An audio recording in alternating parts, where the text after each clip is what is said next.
Okay, hello again, everybody. So today we're going to cover section 11.3. This time I'm going to show you how to find the surface area of two types of regular pyramids and cones. Okay, so the two types of regular pyramids we're going to talk about. First, we're going to talk about square pyramids for numbers 1 and 2, and then the next two examples will actually be hexagonal pyramids. Okay, a square pyramid is when the base of the pyramid is a square. Okay, so this particular formula that I'm showing you only works if the pyramid is a square pyramid. It will not work for all pyramids. Okay, so the way you find the surface area of a square pyramid, it's pretty simple. You take the length of one of the sides of your base. Your base is a square, so the length of one of the sides we call S, and you simply square that side. That'll pretty much give you the area of the base, the area of that square base.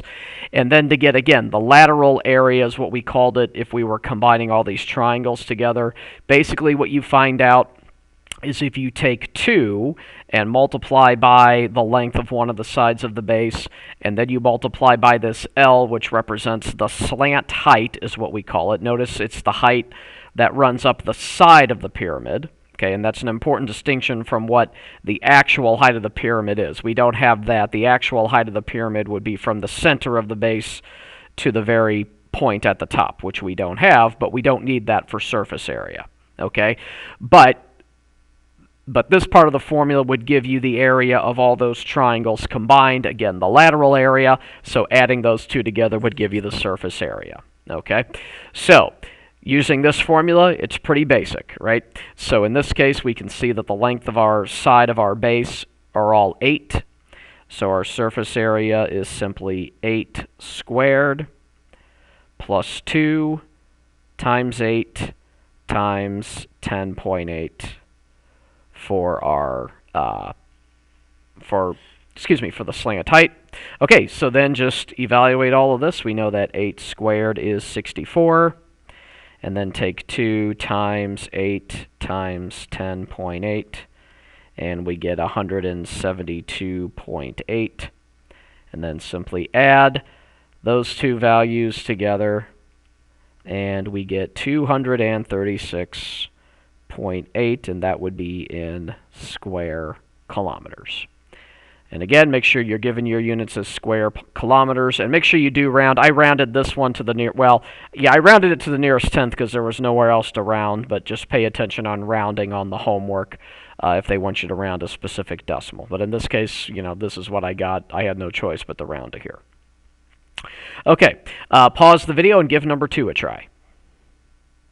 Okay, so on number 2, using the same formula, 5 squared plus 2 times 5 times a slant height of 9.3. Oh, there we go. Sorry you guys couldn't see all that. Okay, so that is how we're going to get the surface area here. Let's see what we end up with. 5 squared is 25. 2 times 5 times 9.3, I believe, should be 93. Let me just double check that. It is. So we're simply taking 25 plus 93 to get 118, and that would be in square feet. And that is our answer for that one.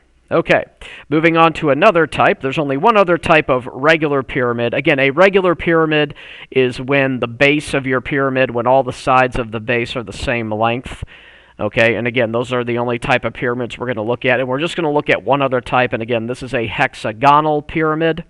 Okay, a hexagon, we talked about how you can find the area of a hexagon. If you remember in Chapter 10, there was that special formula where you had to know the length of this side. Remember, that's called the apothem. And then you also had to find the perimeter of all the base, meaning we would have to add all these together. Now, because this is a pyramid, it's a slightly different type of formula, and I'm not going to go into too much detail as to why this formula works. I will just say that if we were to take 3 times the apothem times the length of one of the sides of the base, that would give us the area of that entire base. And then if we took 3 times the length of the side times the base, again, times the slant height, which again, you will be given the slant height, that'll give us the lateral area, meaning the area of all the triangles combined. Okay, there's more detail as to why this formula works. If any of you are curious, let me know, and I'll be happy to kind of explain why this formula works. But for the most part, today we're just going to use the formula. Okay, so plugging in all of our numbers here, I'm going to take 3 times our apothem of 5.2 times the length of our side 6 plus 3 times 6 times 12.2. Okay, so just multiply your numbers together. Again, order of operations. So first multiply your numbers together. 3 times 5.2 times 6. That's 93.6. And then add 3 times 6 times 12.2. And that will give me 219.6. And then I add these two numbers together. I take the 93.6 and add the 219.6. And I get 313.2. And that would be in square yards. And there's the area of that, surface area of that hexagonal pyramid.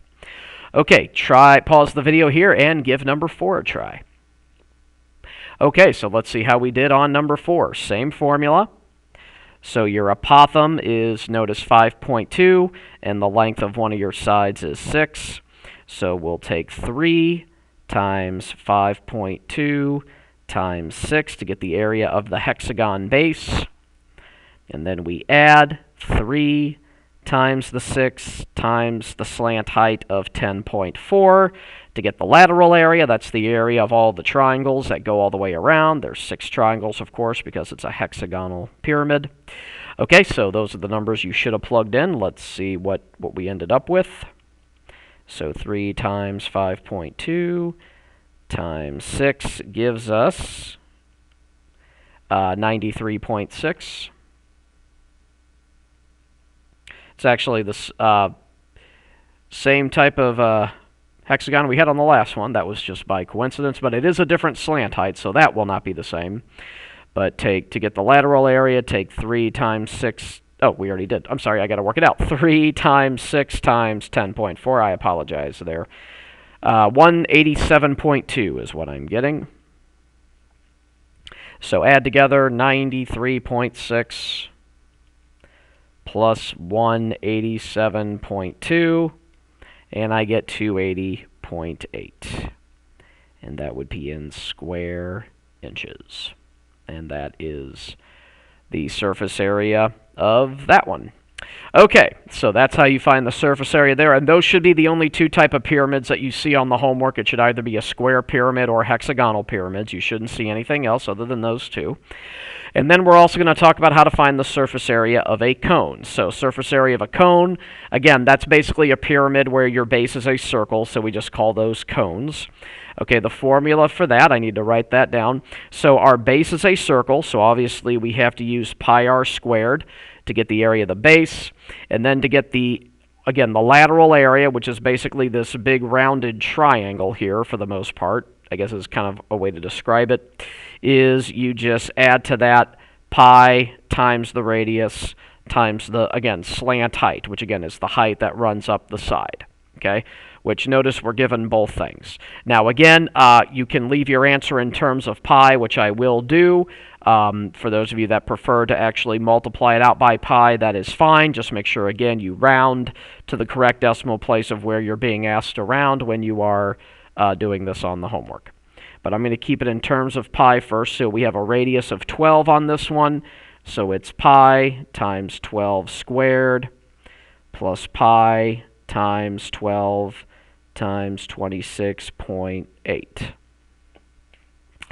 Okay, so 12 squared, well, that's 144, so we have 144 pi plus 12 times 26.8.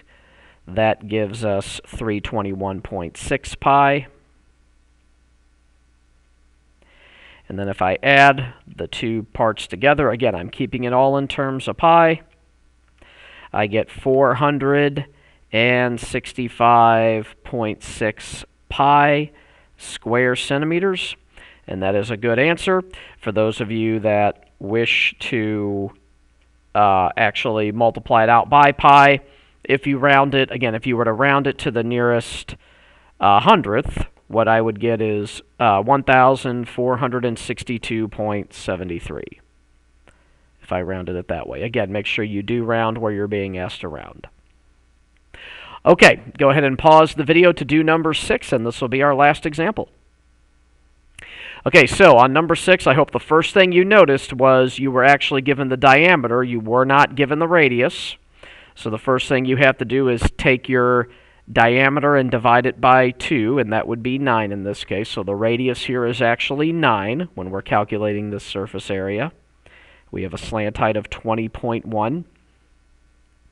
So pi times 9 squared plus pi times 9 times the 20.1.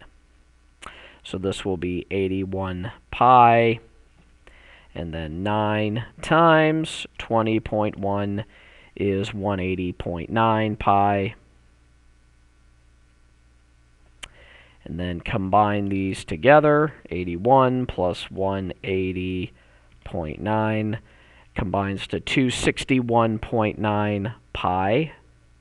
And again, that's an answer that I will accept. Again, this is in square yards because we're finding surface area. If you actually took 61.9 pi and evaluated it out, you would get 822.78 square yards. Again, that's rounding it to the nearest hundredth. So on the homework, again, make sure you do round where they ask you to round. Okay, you guys can begin the assignment that goes with this. And if you have any questions, please ask, and I will see you guys all next time. Thank you very much.